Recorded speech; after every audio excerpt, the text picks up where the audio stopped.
June 8, 1944, 6:10 hours. Just outside the village of Normandy in Normandy, a thin layer of morning mist clings low over the wheat fields.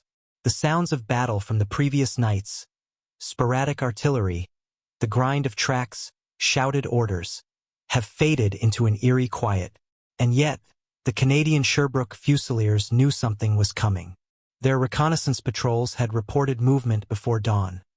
Heavy silhouettes, the kind only a handful of German units in France could produce. The tanks emerging from the treeline were not Panzer IVs. These were Tigers from the 3rd Company, 101st Heavy SS Battalion, armored giants designed to dominate long-range duels. Their 88mm guns could destroy a normal Sherman well before it could reply. For most Allied crews, this was the nightmare scenario they had trained for but hoped never to face. But positioned among the Canadian Shermans was a tank that looked almost identical from a distance. Same silhouette, same hull lines, same turret, but carried one crucial difference. Its long, high-velocity 17-pounder gun projected far beyond the usual Sherman profile. And its crew, led by Lieutenant G.K. Henry, knew exactly why it had been placed there. The Tiger column advanced slowly, confident in its armor. German commanders had long assumed that Shermans were no threat beyond 800 meters, and even then only in large numbers. But this morning, the Firefly waited at nearly triple that distance. Henry watched the lead Tiger through the gunner's sight, the crosshairs steady as the long 17-pounder traversed. The moment the Tiger's turret began to rotate, he gave the order to fire. The shot tore across the field, punching through the Tiger's frontal armor, something no standard Allied tank gun could have managed at that range. The German tank halted abruptly, smoke rising from inside. The second Firefly round struck another Tiger as it attempted to reverse. Within minutes, the feared heavy tanks that had intimidated Allied crews for 2 years were halted, burning, or withdrawing. It was one engagement among many across Normandy, but on that morning a clear truth became impossible to ignore. The standard Sherman might have been American, but the variant that could kill Tigers head-on, the design that changed the balance of power in armored duels, was British. And to understand how this happened, we must step back to the early years of the war, long before the Firefly existed, when Britain desperately needed something that didn't yet exist. To understand why the Firefly became indispensable, we have to return to 1942 to 1943, when British armor doctrine faced a problem it could no longer ignore. By this point in the war, German tank design had advanced far faster than any planner in London or Washington had expected. The appearance of the Tiger in Tunisia had shocked every Allied intelligence branch. Its combination of thick armor and the high-velocity 88mm KWK-36 gun meant it could destroy existing British and American tanks before they even entered effective firing range. In theory, the British Army already possessed an answer, the 17-pounder anti-tank gun. Designed by the Royal Ordnance, it was the most powerful Allied anti-tank weapon of the period, capable of penetrating heavy German armor at ranges that exceeded even the 88mm in certain conditions. But there was a problem: field guns could not maneuver with infantry, nor could they deliver the rapid, flexible fire that armored units required during mobile operations. What Britain needed was straightforward to describe and extremely difficult to achieve. A tank-mounted gun with the hitting power of the 17-pounder, capable of being produced in large enough numbers to meet the growing threat on every front. But by early 1943, British industry was stretched thin. New cruiser tank projects like the Challenger and later the Comet were still in development. The Churchill, although durable, lacked the mobility and turret space to carry the 17-pounder without major redesigns. Meanwhile, armored brigades in North Africa and Italy were losing tanks faster than they could be replaced. This is where the American M4 Sherman entered the picture.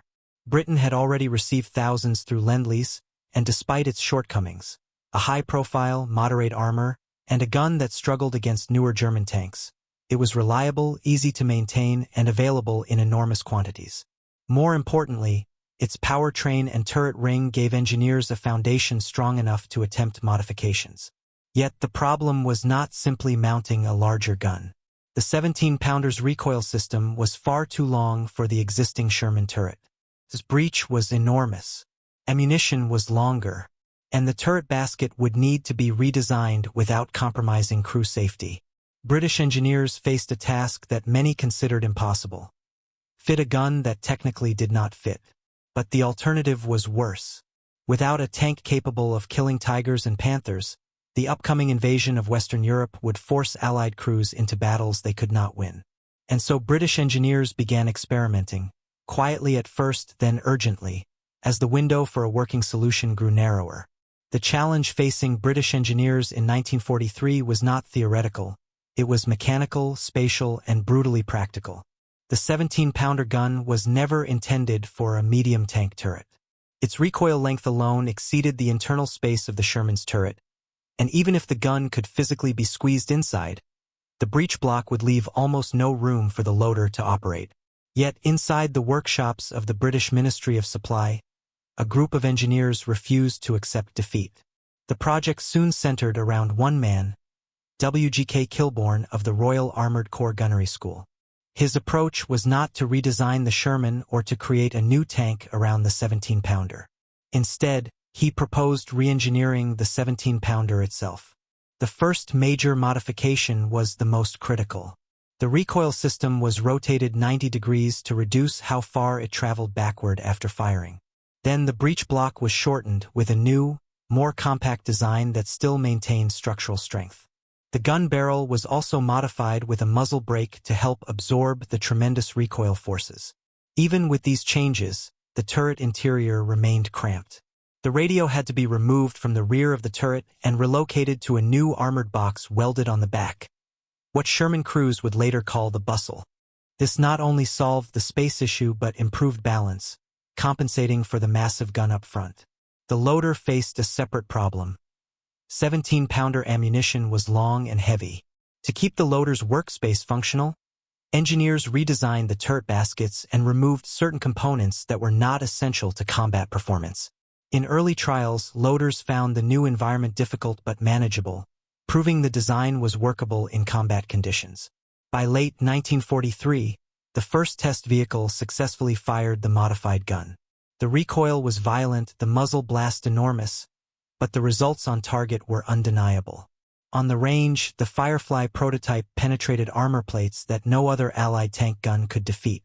The tank shook, dust fell from the turret roof, and yet the vehicle held together and fired again. Still, skepticism persisted. Many questioned whether field workshops could convert Shermans quickly enough, whether the long barrel would reveal positions to German gunners, or whether the cramped interior would slow loading in battle. But pressure was building. The Allies were preparing for a return to France. German Panthers were appearing in greater numbers, and every armored brigade commander understood one thing clearly. If the Firefly worked, it would give British and Commonwealth forces a fighting chance against the best Germany could field. The decision was made. Production would begin, and it needed to begin immediately. The moment the Firefly proved workable, the question shifted from engineering to scale. Britain could not afford a slow rollout. D-Day was approaching, and armored divisions across Britain, Canada, and Poland urgently required a tank capable of defeating Panthers and Tigers. The Ministry of Supply issued the directive. Sherman conversions were to begin immediately, using every available workshop capable of handling the modifications. Unlike a factory production line, Fireflies were created through a decentralized network.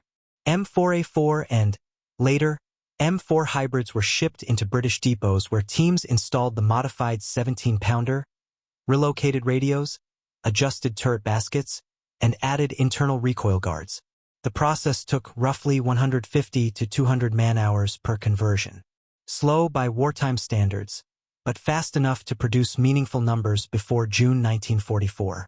Even with the rush, safety could not be compromised. The 17-pounder produced a muzzle blast far greater than any Sherman crew had experienced. Tests showed that firing with the turret partly exposed or with hatches open could injure crew members. Standard operating procedures were updated. Crews were trained to expect dust clouds that could temporarily reveal their position. Gunner drills were revised to emphasize first-shot accuracy before the enemy could return fire. The Firefly's long barrel also required adaptation in the field. It extended well beyond the hull and risked catching on foliage or urban debris. Crews painted the forward half of the barrel in disruptive camouflage to break up its silhouette, making it harder for German tank crews to identify the Firefly within a troop of standard Shermans. This camouflage practice became so effective that German reports frequently noted difficulty in locating which Sherman was the Firefly until after it fired. By spring 1944, Fireflies began arriving in operational units. British armored regiments adopted a structure where each troop of 4 Shermans included 1 Firefly. This ratio balanced availability with survivability. The Firefly provided long-range killing power, while standard Shermans retained the faster reloads and more forgiving heat performance needed for infantry support.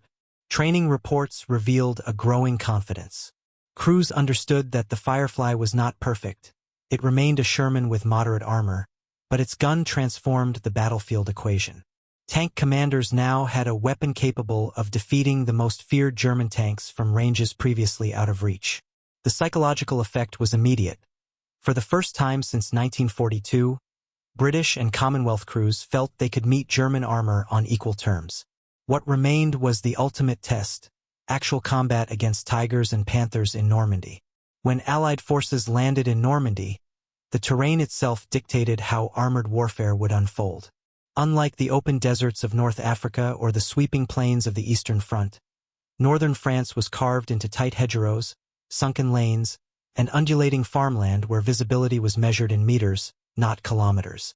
In this environment, the German Panther, with its long 75mm gun and thick sloped armor, held a natural advantage at range. Yet the Firefly's entrance into the campaign quickly altered German expectations. The first significant indicator of its impact came within days of the landing. Units across the British and Canadian sectors reported successful long-range engagements where Fireflies penetrated Panthers before the German tanks could bring their guns fully to bear. The 17-pounders armor-piercing discarding sabot, APDS, rounds, though initially inconsistent, proved capable of defeating Panther glacis and turret armor under the right conditions. Even standard APCBC rounds were effective at combat ranges typical of Normandy. One of the most notable engagements occurred at Langevres on June 14, when Sergeant Harris of the 4th/7th Dragoon Guards destroyed 3 Panthers in rapid succession. Positioned hull down along a hedgerow, Harris's Firefly fired from a concealed angle, exploiting the Panther's weaker side armor. The German counterattack collapsed almost immediately, with surviving Panther crews reporting that they had come under fire from a gun that should not have been on a Sherman. Similar reports emerged from actions involving the Polish 1st Armored Division, whose Fireflies played decisive roles during the fight for St. Aignan and later during the breakout toward Falaise. Polish crews, experienced and highly aggressive, used the Firefly's range advantage to ambush German armor before retreating behind cover. German accounts noted the psychological shock of Shermans that could suddenly penetrate frontally, something previously considered improbable. But the Firefly's influence extended beyond tank-versus-tank duels. During Operation Bluecoat, British infantry supported by Fireflies achieved breakthroughs by neutralizing German armor that previously anchored defensive lines. The presence of even a single Firefly within a troop forced German tank commanders to alter their approach, seeking better concealment or repositioning to avoid being exposed at medium range. By late July, Wehrmacht assessments circulated through Panzer divisions warning that Shermans with long guns were capable of killing Panthers and Tigers at operationally significant distances. This acknowledgement marked a turning point. German heavy armor could no longer assume battlefield dominance by default. The Firefly had proven its worth not through overwhelming numbers, but through decisive, carefully placed firepower. By the end of the war, more than 2,000 Fireflies had been deployed across British, Canadian, and Polish armored formations, and their record left little doubt about their importance. They were never the majority of Allied tanks, nor were they intended to be. Instead, they served as the precise counterweight to Germany's armored elite, a weapon that brought balance to engagements that had once been overwhelmingly one-sided. The Firefly did not turn the Sherman into an invincible machine. Its armor remained vulnerable and its silhouette unchanged. What it offered was something far more valuable: the ability to strike back, to hit German heavy tanks before they could dominate the battlefield, to give Allied crews a tool they could trust when facing the most feared vehicles of the war. And this shift mattered. In every regiment, in every troop, the presence of a single Firefly changed tactics, boosted morale, and forced German units to reconsider their assumptions.